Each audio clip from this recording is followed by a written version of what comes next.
A ver, vamos a diseccionar una realidad que es verdaderamente fascinante y al mismo tiempo súper compleja y que está ahora mismo en el centro de todos los debates. Imaginemos por un momento un país que sobre el papel tiene un éxito absolutamente innegable. Cifras envidiables, un motor a pleno rendimiento, vamos, que va como un tiro. Pero claro, a pie de calle la sensación es completamente distinta. Existe una contradicción muy profunda en el clima económico actual en España. Es un choque brutal, literalmente, entre los grandes titulares de las noticias y la vida real. Y precisamente eso es lo que vamos a desglosar en este análisis, paso a paso y apoyándonos en los datos para intentar entender qué está fallando realmente en todo este engranaje. Y para entender el núcleo de esta frustración, tenemos que empezar por una promesa que básicamente se ha roto. Fijaos en esto. Estudia, trabaja, consigue experiencia. Nos dijeron que esto traería estabilidad. Ese era el trato que le dieron a toda una generación, ¿verdad? La hoja de ruta era sencillísima. Si hacías las cosas bien, la recompensa iba a ser la independencia y la tranquilidad. Pero la dura realidad a día de hoy es que hay miles y miles de jóvenes que cumplen su parte del trato al pie de la letra, que están trabajando y que aún así se ven totalmente incapaces de independizarse y de construir su propia vida. 1. La desconexión macro frente a la micro.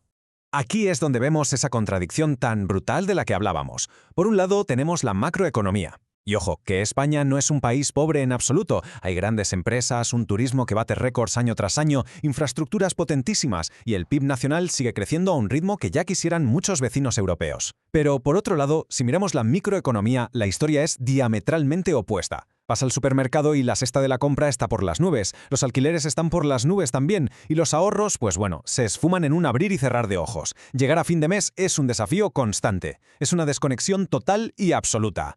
Y claro, toda esta dualidad nos empuja a plantearnos el gran misterio central de este tema. ¿De qué sirve que una economía esté en auge si la vida resulta cada vez más difícil?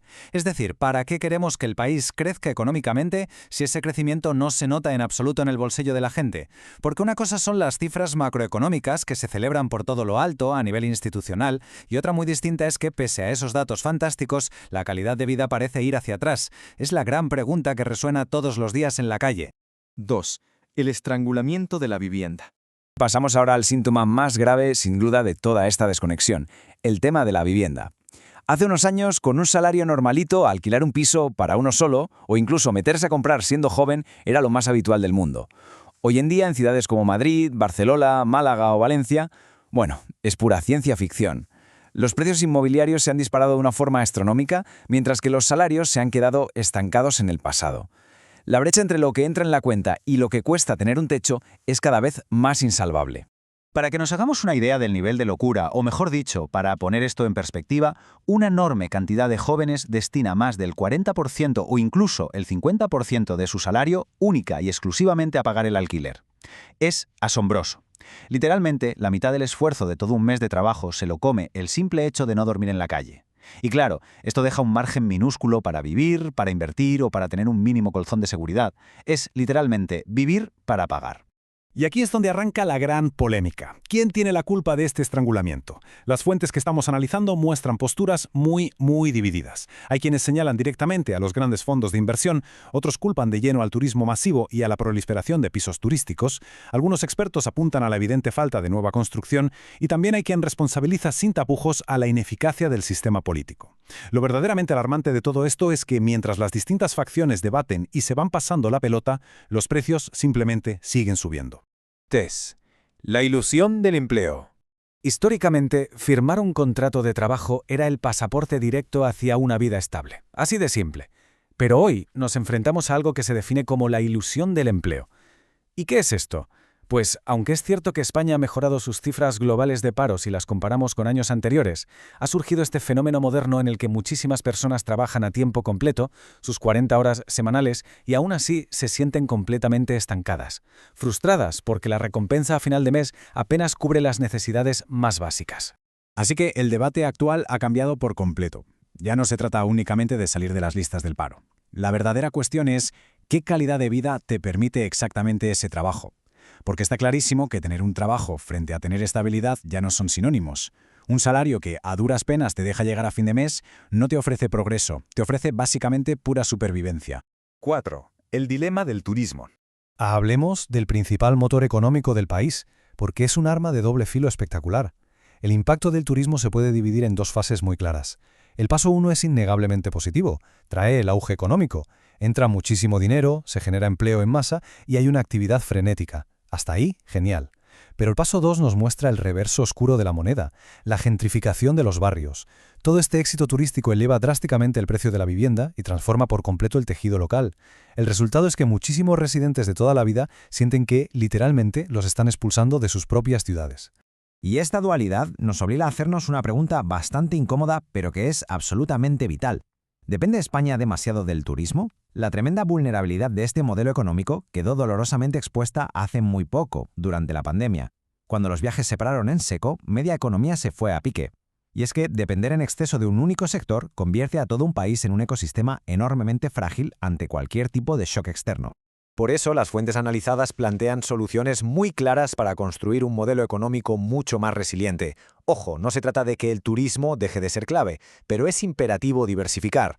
Las alternativas esenciales pasan por impulsar muchísimo la tecnología, revitalizar el sector de la industria, fomentar la innovación y, como resultado directo de todo esto, conseguir generar empleos que ofrezcan salarios de alto valor. Es, francamente, la única vía realista para crear una estructura económica que sea sólida a largo plazo. 5. El coste generacional. Y esto lo ilustra a la perfección. Cuando comparamos las expectativas que había en el pasado con la realidad con la que nos topamos hoy, la brecha generacional es innegable. Antes, teniendo un empleo convencional, comprar una vivienda era algo asumible. Hoy, para la mayoría, parece imposible. Formar una familia era simplemente el paso natural a seguir. Hoy se retrasa constantemente por pura necesidad económica. Y el futuro, que antes te permitía ir generando unos ahorros con cierta tranquilidad, hoy está dominado de principio a fin por la incertidumbre. Es una fotografía durísima de cómo han cambiado las reglas del juego. Y tenemos que entender que esto no es solo un problema de matemáticas o de cuadrar balances contables. El coste real, el que pesa en el día a día, es profundamente psicológico. Esa sensación constante de inseguridad y frustración altera de raíz desde los cimientos la manera en que una generación entera visualiza su propio futuro. Vivir continuamente con la percepción de que avanzar es imposible, por mucho esfuerzo que le pongas, genera una ansiedad crónica que va muchísimo más allá de lo puramente material. Ahora bien, también es fundamental reconocer la realidad positiva, porque el panorama no es ni mucho menos insalvable, para nada. Las oportunidades están ahí. El país cuenta con unos activos verdaderamente formidables, un clima que es un privilegio, empresas de enorme importancia a nivel internacional, un talento humano sumamente fuerte y preparado, liderazgo en sectores como las energías renovables y una capacidad de crecimiento innegable. Las herramientas para alcanzar el éxito existen, eso seguro, y están listas para ser aprovechadas. Por tanto, la gran conclusión a la que llegamos es que este es, sin lugar a dudas, el reto de la década. El objetivo no puede ser únicamente generar crecimiento económico sobre el papel, que quede muy bonito en una gráfica. El objetivo tiene que ser lograr que ese crecimiento cale de verdad y llegue a la gente. Un país próspero no se puede medir solo con cifras estupendas en las noticias. El verdadero éxito nacional debe traducirse en que los ciudadanos tengan la capacidad real de independizarse, de poder ahorrar algo y, sobre todo, de vivir con mucha menos ansiedad. Y para cerrar este análisis, terminamos con una pregunta directa y, la verdad, bastante provocadora. Teniendo en cuenta todo lo que hemos repasado, ¿realmente se está avanzando hacia el progreso o la construcción de una vida mínimamente estable se está volviendo una tarea casi imposible, incluso para aquellos que trabajan incansablemente? Es un debate que nos afecta de lleno a todos y una reflexión imprescindible que nos tenemos que llevar para entender el verdadero significado de eso que llamamos progreso económico.